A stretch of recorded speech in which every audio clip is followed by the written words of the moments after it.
प्रभु, अभी समय तो मेरे स्वामी के भी अनुकूल नहीं है। हम चाहकर भी आपकी कोई सहायता नहीं कर सकते। हाँ, अगर आप हमारी कुछ मदद करें तो हम भी आपकी कुछ मदद कर पाएंगे।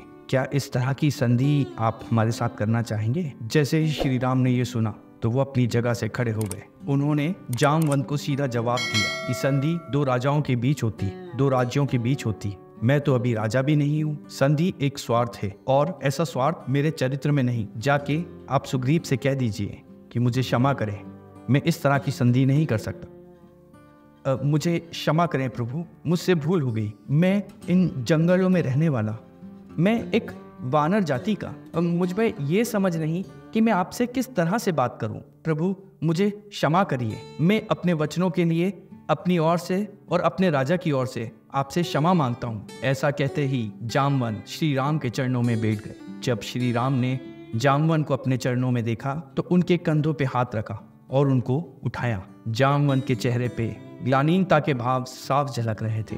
श्री राम ने जामवंत से कहा कि एक रास्ता है।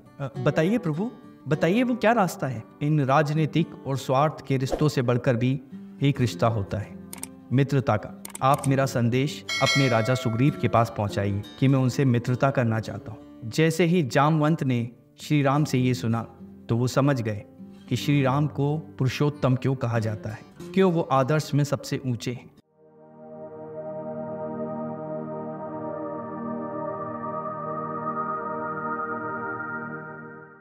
श्री राम पूज्य हैं और हमारे आराध्य हैं। वो पुरुषोत्तम सिर्फ इसलिए नहीं क्योंकि उन्होंने एक अच्छा राज्य स्थापित करा था, उन्होंने रावण को मारा था, बल्कि वो पुरुषोत्तम इसलिए हैं क्योंकि उन्होंने आदर्श का एक मापदंड स्थापित करा था।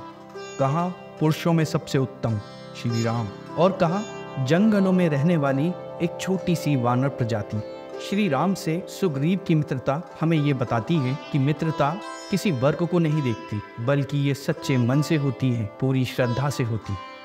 हमारे पौराणिक कहानियों में से ऐसी ही 4 मित्रता की कहानी हम आपके सामने लेकर आए हैं। कृष्ण और सुदामा की कहानी तो आपने सुनी ही होगी, लेकिन एक कहानी ऐसी भी है जिसमें बताया गया है कि मित्रता कितनी भी सच्ची और कितनी भी पक्की क्यों ना हो, लेकिन अगर वो सही समय पर अपने मित्र को सही सलाह ना दे, उसको गलत रास्ते पर जाने से ना रोके, तो ऐसी मित्रता से विनाश होता है। जब बात श्री राम की चल रही है तो हम आपको राम जी की एक और मित्रता की कहानी सुनाते हैं। यह कहानी है श्री राम और निषाद राज की।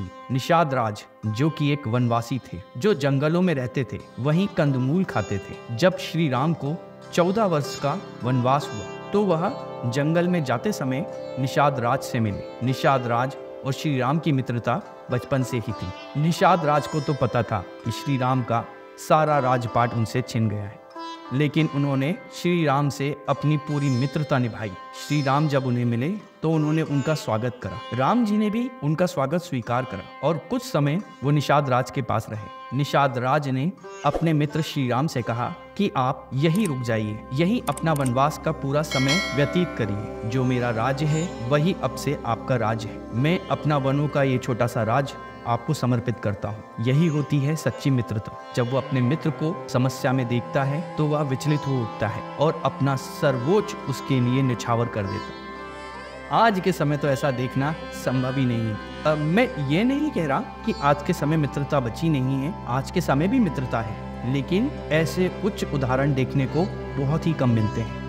तो आगे जब श्री राम ने निषाद राज को बताया कि उन्होंने अपने पिता को वचन दिया है कि वो 14 वर्ष वनवास में रहेंगे, ऐसे में उनका निषाद राज के साथ रहना गलत होगा। ऐसे में एक मित्र अपने मित्र पर दबाव बनाकर उसे अपने साथ रोक सकता था, लेकिन ये मित्रता बहुत ऊंचे स्तर की थी। निषाद राज जानते थे कि श्री राम अपने वचनों में बंधे हुए हैं, इसलिए निषाद राज नहीं चाहते थे कि आने वाला समय श्री राम के लिए ये कहे कि उन्होंने अपना वचन तोड़ा। बड़े भारी मन से, ना चाहते हुए भी, निषाद राज ने श्री राम को धर्म के राह पे चलने के लिए अग्रसर करा। मित्रता का मतलब सिर्फ यही नहीं कि अपनी बात मनवाना या अपने मित्र की बात मान लेना। मित्रता का मतलब ये भी है कि जब आपका मित्र धर्म की राहों पे चल रहा हो तो उसको सहयोग देना। तो तीसरी कहानी हमें महाभारत से मिलती है, जो कि है कृष्ण और अर्जुन की। जब अर्जुन अपने धर्म के राह से भटक जाता है तो कृष्ण एक गुरु की तरह अर्जुन को धर्म का मार्ग सिखाते हैं, उसे बताते हैं कि उसका कर्म क्या है,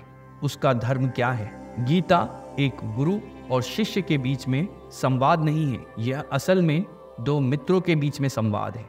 आज का युवा भी इस संवाद से कुछ सीख सकता है। जब आपका मित्र अवसाद में हो, मतलब डिप्रेशन में हो, जब आपके मित्र को समझ ना आ रहा हो कि उसे जीवन में क्या करना है, क्या सही है, क्या गलत है, जब वह धर्म संकट में फंसा हो, तब आपका धर्म बनता है कि आप उसको सही सलाह दें। बिल्कुल वैसे ही जैसे श्री कृष्ण ने अर्जुन को दी।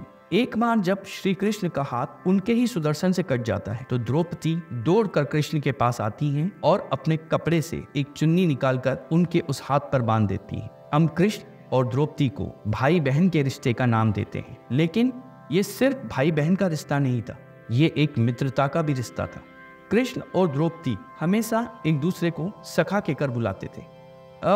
मुझे याद है एक फिल्म में शाहरुख खान ने कहा था कि एक लड़का और एक लड़की सिर्फ दोस्त नहीं हो सकते। बड़ी ही तुच्छ सी सोच लगती है ये मुझे। आखिर ऐसा क्यों कि एक लड़का और एक लड़की सिर्फ मित्र नहीं हो सकते?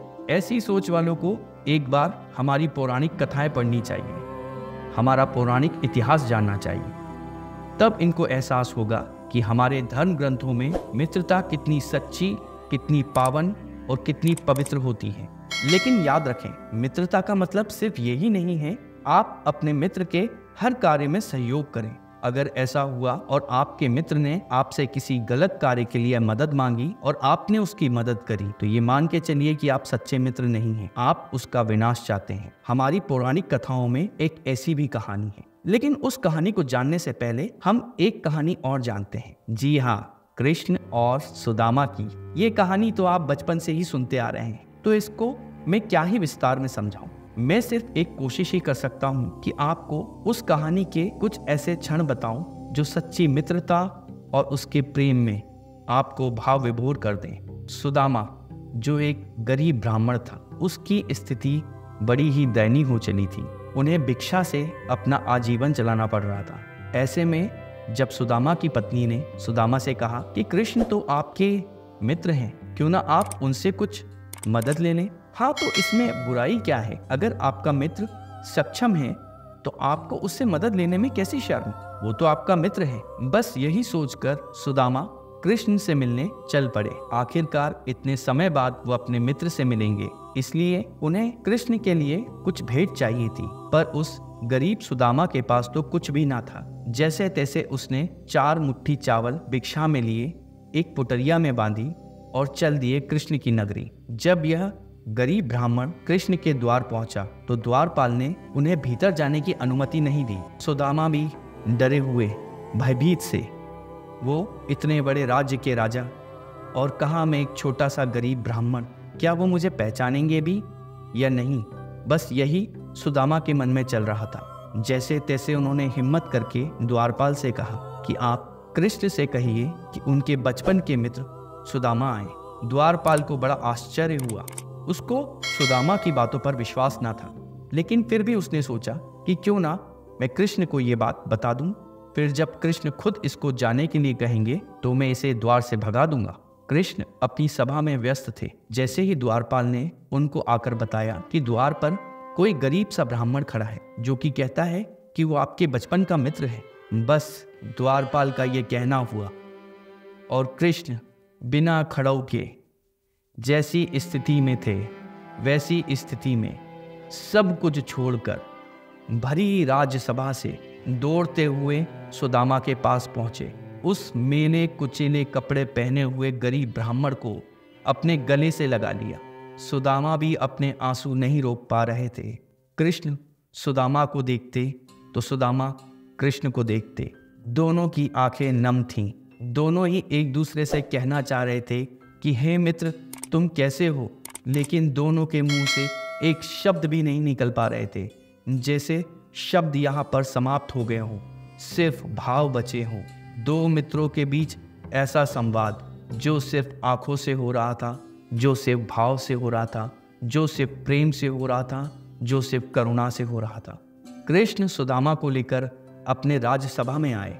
वहाँ कईयों देशों के राजा थे, राजकुमार थे, लेकिन कृष्ण की नज़र में वो सब शायद से ओझल हो गए थे। उन्हें सिर्फ अपना मित्र दिख रहा था। उन्होंने सुदामा को एक पाटे पर बिठाया, वहीं उनके चरणों में लगी धूल मिट्टी को धोया। कृष्ण इतने भाव विभोर थे कि उनके आंसू सुदामा के चरणों पे पड़ रहे थे। कौन जाने सुदामा के पांव पानी से धुल रहे थे या कृष्ण के आंसुओं से। सुदामा तो जैसे जड़ हो गए थे। उन्हें तो तनिक भी आभास ना था कि एक राजा अपने बचपन के इस गरीब मित्र को पहचान लेगा, उसे अपने गले से लगाएगा और उसे इतना मान सम्मान देगा। जब कृष्ण के मुंह से शब्द निकले तो उन्होंने पूछा कि हे मित्र, तुम ठीक हो? तुम इतने समय से कहाँ थे? तुम मेरे पास क्यों नहीं आए? मैं तो इस राजपाट में इतना व्यस्त हो गया कि मैं चाहकर भी कभी तुम्हारे पास वापस नहीं लौट पाया। मुझे माफ करो सुदामा। सुदामा के चेहरे पे तो जैसे एक भाव आकर स्थिर हो गए थे। सुदामा एक शब्द भी नहीं बोल पा रहे थे। कृष्ण उनकी आंखों में देखकर सब समझ गए। एक सच्चे मित्र की यही पहचान है कि वो अपने मित्र की आंखों में देखकर सब कुछ समझ जाए। कृष्ण भी सुदामा की आंखों में देखकर उसकी पूरी परिस्थिति समझ गए थे। तभी श्री कृष्ण ने विषय को बदलते हुए सुदामा से पूछा कि इतनी दूर से मेरे पास आए हो, इतने समय बाद मेरे पास आए हो, मेरे लिए कोई उपहार नहीं लाए? जैसे ही श्री कृष्ण ने सुदामा से ये पूछा तो सुदामा बड़ी ही उलझन में पड़ गए कि वो इतने बड़े राजा को जो 4 मुट्ठी चावल उपहार में लेकर आए हैं वो कैसे दे। लेकिन श्री कृष्ण तुरंत समझ गए। उन्होंने सुदामा से बोला कि जो उपहार लाए हो वो मुझे दो। जैसे तैसे सुदामा ने उनको वो 4 मुट्ठी चावल दिए। श्री कृष्ण को तो जैसे सब कुछ मिल गया हो, उन्हें सारा संसार उपहार में मिल गया हो। उन्होंने बड़े प्रेम भाव से उस 4 मुट्ठी चावल को लिया और वही सभा में खाने लगे।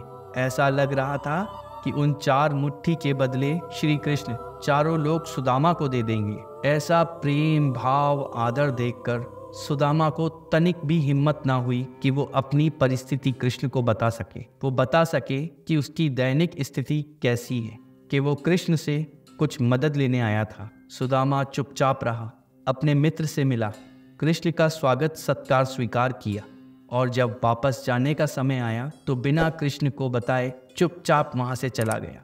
यहाँ कृष्ण तीनों लोक के स्वामी नहीं, एक अंतर्यामी नहीं, बल्कि एक मित्र थे। एक मित्र की भांति उन्होंने अपने मित्र की समस्या को बिना कुछ उसके बोले समझ लिया। कृष्ण सक्षम थे, इसलिए सुदामा के घर पहुंचने से पहले ही हर संभव सुविधाएं सुदामा के घर पे उपस्थित करवा दी। यह एक सच्ची मित्रता की पराकाष्ठा। इसको जितनी बार भी सुनो मन भाव विभोर हो जाता है। महाभारत में एक और घनिष्ठ मित्रता की कहानी आती है, आपको सुनकर बड़ा आश्चर्य होगा। वो है कर्ण और दुर्योधन की। इनकी मित्रता की कहानी गुरु द्रोणाचार्य के आश्रम से शुरू होती है, जहां राजकुमारों के बीच में एक प्रतियोगिता थी जिसमें कर्ण भी हिस्सा लेना चाहता था। चूंकि वो एक राजा का बेटा नहीं था, इसलिए वह उस प्रतियोगिता में भाग नहीं ले सकता था, पर वह एक महान धनुधर था। एक वही था जो अर्जुन को बराबरी की टक्कर दे सकता था। जब दुर्योधन ने ऐसा देखा तो उन्होंने कर्ण को अंगराज भेंट कर दिया, जिससे वह अंग देश का राजा बन गया। अब कर्ण उस प्रतियोगिता में भाग लेने के लिए योग्य था। इसके बाद दुर्योधन ने कर्ण से मित्रता करी और कर्ण दुर्योधन का आभारी था। इन दोनों ने हमेशा सच्ची मित्रता अपनाई। जब भी कर्ण पे समस्या आई तो दुर्योधन ने उसकी मदद करी, और जब भी दुर्योधन पे समस्या आई तो कर्ण हमेशा उसके साथ खड़ा रहा।